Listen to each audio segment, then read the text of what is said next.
सनातन धर्म में ऐसा माना जाता है कि भगवान विष्णु प्रतिदिन धरती की यात्रा पर आते हैं। भगवान विष्णु उत्तराखंड में स्थित बद्रीनाथ में स्नान करते हैं, पश्चिम के गुजरात में स्थित द्वारकाधीश में वस्त्र पहनते हैं, पुरी में भोजन करते हैं, दक्षिण के रामेश्वरम में आराम करते हैं। इस वीडियो में जब भी आप जगन्नाथपुरी दर्शन करने के लिए आएं, जगन्नाथ मंदिर के अलावा पुरी में जगन्नाथ मंदिर के आसपास जो भी मंदिर हैं, वो सब मंदिर आप कैसे घूम सकते हैं, उन सब मंदिरों की क्या महत्वता है, वो सब हम आपको इस वीडियो में बताएंगे। जय जगन्नाथ। इस वीडियो को शुरू करते हैं।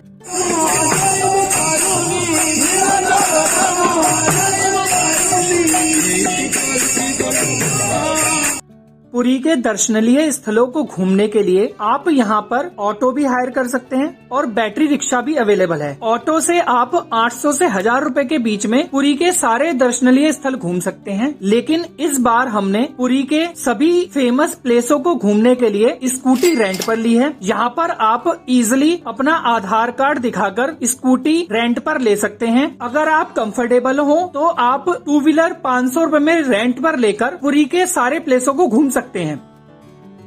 बाइक रेंट पर लेने के बाद अब हम आज के पहले स्टॉप पर आ गए हैं। यह है गौर विहार आश्रम। पुरी में यह जगह गुप्त वृंदावन के नाम से बहुत फेमस है।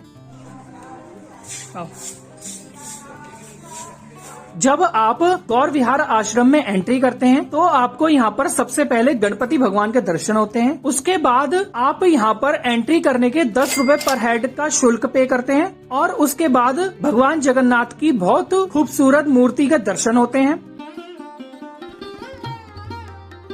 नरसिम्हा अवतार हैं। सबसे पहले गौर विहार आश्रम हम इसलिए आए हैं क्योंकि 1 बजे के बाद जगन्नाथपुरी मंदिर में पहुंचना है, क्योंकि वहां पर 1 बजे के बाद भगवान जगन्नाथ जी को भोग लगाया जाता है और वह भोग आप मंदिर में स्थित आनंद बाजार से खरीद कर ले सकते हैं। इसलिए टाइम को सेव करने के लिए पहले हम गौर विहार आश्रम में आ गए हैं।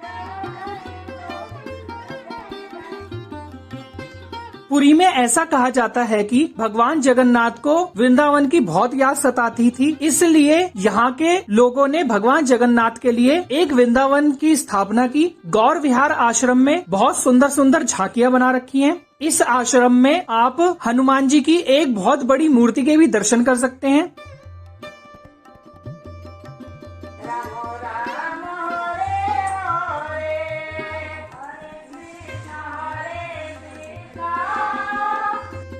पुरी में ऐसा कहा जाता है कि चैतन्य महाप्रभु भगवान जगन्नाथ की मूर्ति में ही समा गए थे। गौर विहार आश्रम में आप चैतन्य महाप्रभु के अलग अलग स्टैचूज के दर्शन कर सकते हैं। कई लोगों का ऐसा मानना है कि चैतन्य महाप्रभु भगवान विष्णु का ही अवतार थे, इसलिए चैतन्य महाप्रभु में बहुत लोगों की बहुत आस्था है। यहाँ पर आप चैतन्य महाप्रभु की बहुत बड़ी मूर्ति दर्शन कर सकते हैं। लेटे हुए चैतन्य महाप्रभु की मूर्ति का दर्शन कर सकते हैं।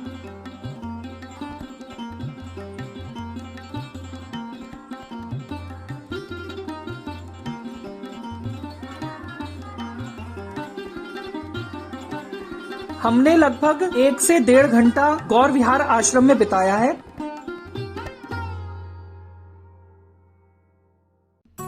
अब हम जगन्नाथ मंदिर आ गए हैं। पिछली वीडियो में मैंने आपको जगन्नाथ मंदिर से जुड़े सारे फैक्ट, सारे रहस्य, सारी जानकारी दे रखी है। जगन्नाथ मंदिर के बारे में जानने के लिए आप हमारी पिछली वीडियो देख सकते हैं। जगन्नाथ मंदिर में दर्शन करने के बाद अब हम अपने अगले स्टॉप पे आ गए हैं। यह है नरेंद्र पोखर। पोखर का मतलब तालाब होता है। यह तालाब जगन्नाथ मंदिर से लगभग 1 किलोमीटर की दूरी पर है। इस नरेंद्र पोखर के बीच में एक मंदिर बना हुआ है। यह मंदिर साल में सिर्फ 1 बार खुलता है। नरेंद्र पोखर में स्थित मंदिर पुरी में जब भगवान जगन्नाथ की चंदन यात्रा निकाली जाती है, उस समय ही नरेंद्र पोखर में स्थित मंदिर खुलता है। यह यात्रा 21 दिन की होती है। यह फेस्टिवल अक्षय तृतीया से शुरू होकर स्नान पूर्णिमा पर खत्म होता है। इस चंदन यात्रा में भगवान जगन्नाथ जी को चंदन का लेप लगाया जाता है और इसी पोखर में भगवान जगन्नाथ जी को स्नान करवाया जाता है। नरेंद्र पोखर की स्थापना की बात करें तो यह पोखर राजा नरेंद्र देव जी द्वारा 15वीं सदी में बनवाया गया था।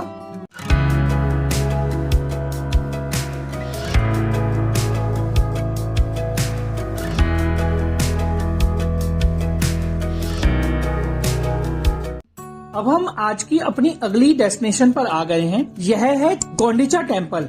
यह मंदिर जगन्नाथ जी के मंदिर से बड़ा दंड रोड पर लगभग 3 किलोमीटर की दूरी पर है। गोंडीचा टेम्पल साल में सिर्फ रथ यात्रा के समय पर खुलता है। रथ यात्रा में जगन्नाथ भगवान के साथ उनके भाई बलभद्र और बहन सुभद्रा रथ में सवार होकर जगन्नाथ मंदिर से 3 किलोमीटर की यात्रा करके गोंडीचा टेम्पल तक आते हैं। उस समय 9 दिन के लिए यह गोंडीचा टेम्पल खुलता है। उस समय आप इस मंदिर के अंदर जाकर दर्शन कर सकते हैं। बाकी पूरे साल इस मंदिर के दरवाजे पर एक छोटा सा गेट बना हुआ है, वहीं से आप दर्शन करके वापस जा सकते हैं। ऐसा कहा जाता है कि गुंडीचा भगवान जगन्नाथ जी की मौसी थी। यह मंदिर उन्हीं को डेडिकेटेड है और साल में सिर्फ एक बार ही आप दर्शन कर सकते हैं।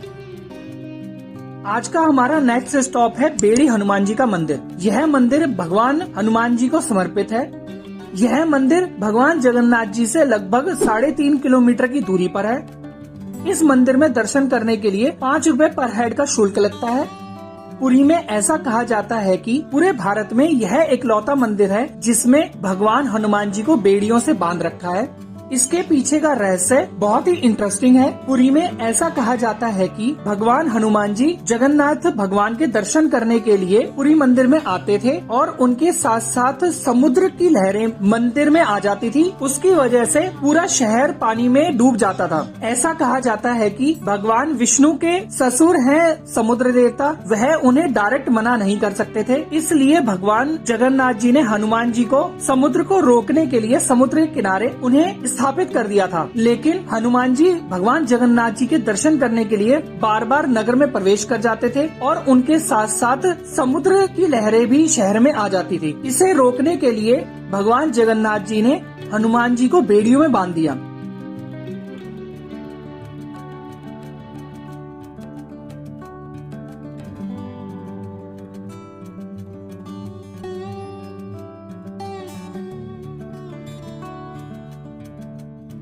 इस मंदिर के आसपास आप छोटे बड़े मंदिरों की भी दर्शन कर सकते हैं।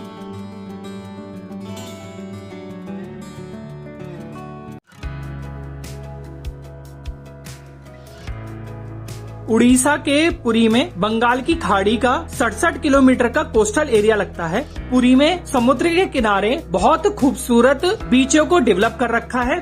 यहाँ पर मरीन ड्राइव रोड पर स्वर्ग द्वार बीच पर बहुत ही खूबसूरत मार्केट लगती है, जहाँ से आप बहुत कुछ शॉपिंग कर सकते हैं। स्वर्ग द्वार बीच पर स्ट्रीट फूड भी अवेलेबल है, उड़ीसा के लोकल फूड भी अवेलेबल है। स्वर्ग द्वार बीच पर आप सी फूड भी एंजॉय कर सकते हैं।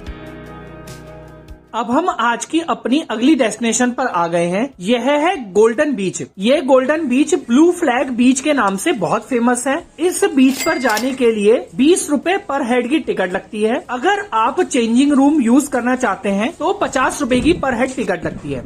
चलिए बीच की तरफ चलते हैं।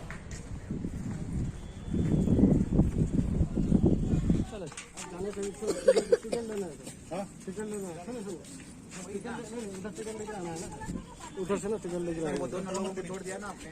ये मेरी है। मैं लाता हूँ। चलो।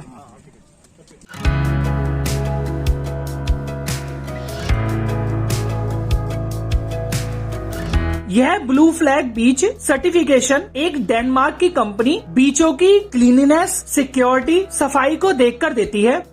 पुरी का यह ब्लू फ्लैग बीच इंडिया के 10 ब्लू फ्लैग बीचों में से सबसे क्लीन बीच माना जाता है। Blue flag beach.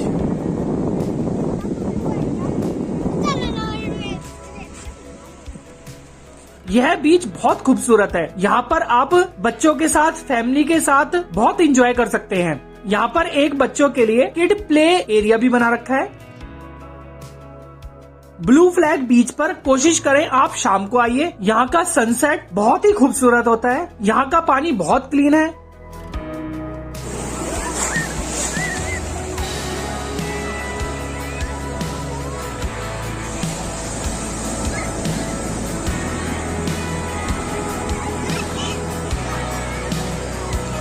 बना रहे हो आप दोनों भाई? ये अभी महल में क्या करा है आपने? कुछ बना तो है नहीं इसमें। चलो एक बार पानी में घूम के आते हैं।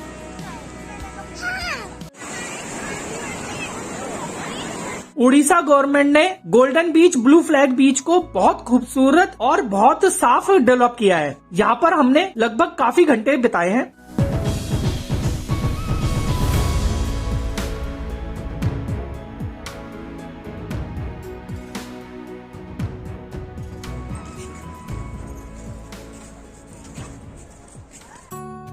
अब हम आज की वीडियो के आखिरी मंदिर में आ गए हैं। यह है साक्षी गोपाल मंदिर। यह मंदिर जगन्नाथ मंदिर से लगभग 20 किलोमीटर की दूरी पर है। इस मंदिर की मान्यता ऐसी है कि ऐसा कहा जाता है कि साक्षी गोपाल मंदिर में जाकर आप दर्शन करते हैं तभी आपके जगन्नाथपुरी के दर्शन कंप्लीट माने जाते हैं। साक्षी गोपाल मंदिर, जैसा कि नाम से ही जाहिर है, मंदिर में दर्शन करने के साक्षी हैं। इस मंदिर की मान्यता पुरी में बहुत ज्यादा है। इस मंदिर से रिलेटेड एक ऐतिहासिक कहानी भी जुड़ी हुई है। ऐसा कहा जाता है कि जब तक आप साक्षी गोपाल मंदिर में आप अपनी हाजिरी नहीं लगाते हैं तब तक आपके जगन्नाथपुरी के दर्शन कंप्लीट नहीं माने जाते हैं। साक्षी गोपाल मंदिर में दर्शन करने के बाद अब हमारी जगन्नाथ मंदिर के दर्शन कंप्लीट हो गए हैं। इसके बाद हम आपको अगली वीडियो में मिलेंगे। अगली वीडियो में हम आपको उड़ीसा में स्थित सूर्य भगवान के सबसे बड़े मंदिर के दर्शन करवाएंगे और उसके साथ साथ भुवनेश्वर के लिंगराज मंदिर, इसके अलावा भुवनेश्वर में जो भी मंदिर हैं उन सब मंदिरों के आपको दर्शन करवाएंगे।